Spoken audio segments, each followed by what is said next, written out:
এই মুহূর্তে আমি রয়েছি বাংলাদেশ ছাত্র মজলিসের অফিসে এবং এখানে আমি যার সঙ্গে বসে আছি তিনি বাংলাদেশ ইসলামী ছাত্র মজলিসের নবনির্বাচিত সভাপতি এবং আমরা যেই প্রশ্নটা তাকে করতে যাইব এবং করতে চাচ্ছি সেটা হচ্ছে অনেকেই কিন্তু বর্তমানে মনে করছেন ক্যাম্পাসগুলোতে অর্থাৎ বিশ্ববিদ্যালয় ক্যাম্পাসগুলোতে রাজনীতি যাতে নিষিদ্ধ করা হয়।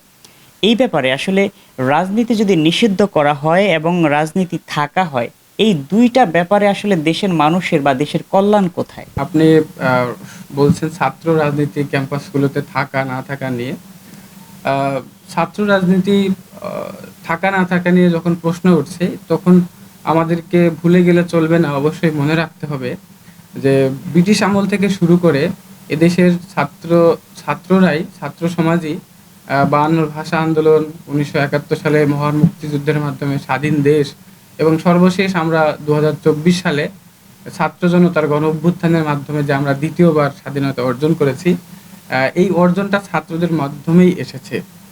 বিশেষ করে যদি বলি 52-র ভাষা আন্দোলন, 54-র যুক্তফ্রন্ট নির্বাচন, 66-র 6 দফা, 69-এর গণ অভ্যুত্থান, 70-এর নির্বাচন এবং 71 সালের মহান মুক্তিযুদ্ধের মাধ্যমে আমাদের দেশের স্বাধীনতা অর্জন এবং স্বাধীনতা পরবর্তী 91 সালে স্বৈরাচার বিরোধী আন্দোলন এবং সর্বশেষ আমরা যদি দেখি 2024 সালে দ্বিতীয়বার যে আমরা স্বাধীনতা অর্জন করেছি, শেখ হাসিনা স্বৈরাচার সরকারের পতন ঘটিয়ে, তাও এই ছাত্রদের মাধ্যমে এসেছে, ছাত্র রাজনীতির মাধ্যমেই এসেছে।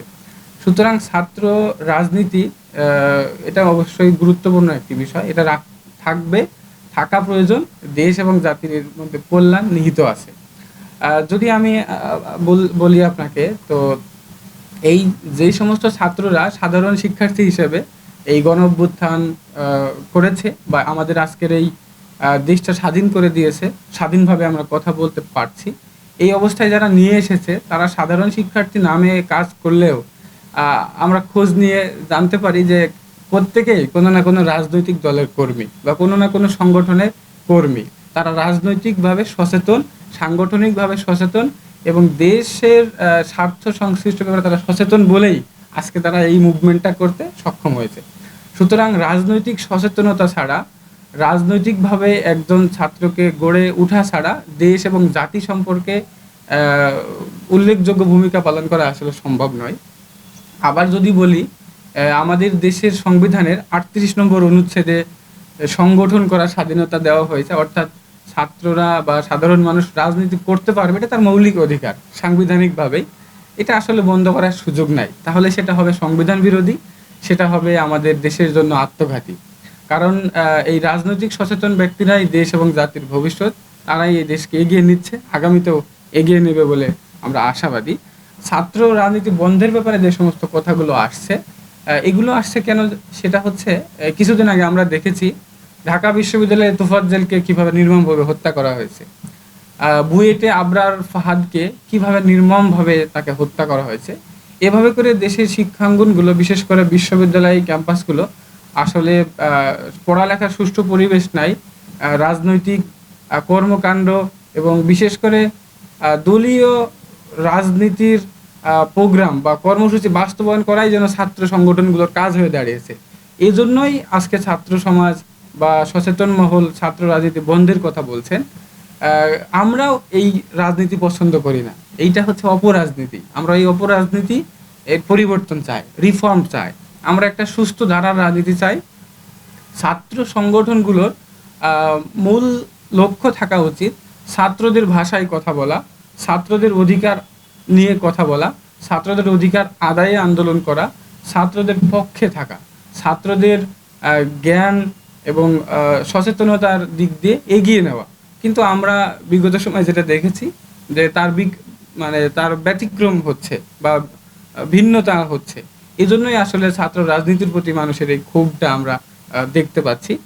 তবে আমি বিশ্বাস করি এবং মনে করি যে ছাত্র সংগঠনের বা ছাত্র রাজনীতির যে লম্বা ইতিহাস রয়েছে, এটাকে আসলে আমাদের ভোলার সুযোগ নাই। আমরা এই পুরা ইতিহাস যদি ভুলে যাই তাহলে বাংলাদেশকে আমাদের ভুলে যেতে হবে। এই ইতিহাসকে যদি আমরা অস্বীকার করি, বাংলাদেশকেই অস্বীকার করার সামিল হবে। সুতরাং ছাত্র রাজনীতি থাকবে এবং ছাত্র রাজনীতির যে সংস্কার প্রয়োজন এটা করতে হবে।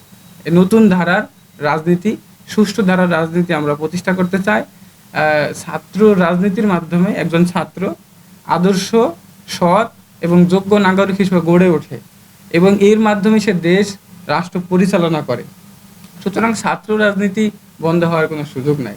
সবশেষ বলতে চাই যে রাজনীতি আমাদের দেশ পরিচালনা করছে, পার্লামেন্ট পরিচালনা করছে, দেশের অর্থনৈতিক, কূটনীতি থেকে শুরু করে সমস্ত নীতি, এমনকি মানুষের ইবাদত করতে পারবে কি পারবে না এটাও এই রাজনীতি নির্ধারণ করে। সুতরাং এই রাজনীতি বাদ দিয়ে কোনো কিছু আসলে সম্ভব না।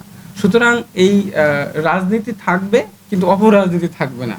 রাজনীতি থাকবে মানুষের কল্যাণে, রাজনীতি থাকবে ছাত্রদের পক্ষে। এভাবে করে যদি আমরা আবারও ঘুরে দাঁড়াতে পারি, ছাত্র সমাজের কাছে এই সুন্দর ধারার রাজনীতি আমরা নিয়ে আসতে পারি, আশা করছি আবার সবাই এটাকে গ্রহণ করবে এবং এই ছাত্র রাজনীতির মাধ্যমে, ছাত্রদের মাধ্যমেই দেশটা আরও সামনের দিকে এগিয়ে যাবে ইনশাআল্লাহ।